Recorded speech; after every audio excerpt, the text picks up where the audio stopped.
Avant de le soumettre au vote du conseil communal ce soir, l'échevin des finances a présenté le budget 2012 ce matin, avec une certaine satisfaction puisque l'équilibre est respecté grâce à un prélèvement de 865 000 € dans les provisions des caisses de la ville.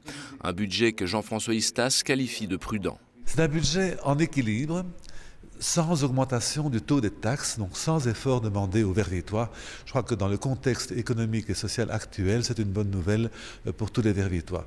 C'est aussi pour la majorité PSPRL un exercice de maîtrise des finances communales. Nous avons montré en effet, puisque c'est le dernier budget de cette législature communale, que nous avons maîtrisé nos finances communales pendant toute la durée de la législature. Et d'après les prévisions, le budget devrait être également à l'équilibre pour les 6 prochaines années. Pour l'échevin, prudence et rigueur.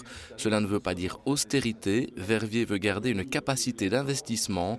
30 millions d'euros y sont affectés. Ça, c'est des investissements en voirie, des investissements en infrastructures d'enseignement, en infrastructures culturelles, en bâtiments, en logements.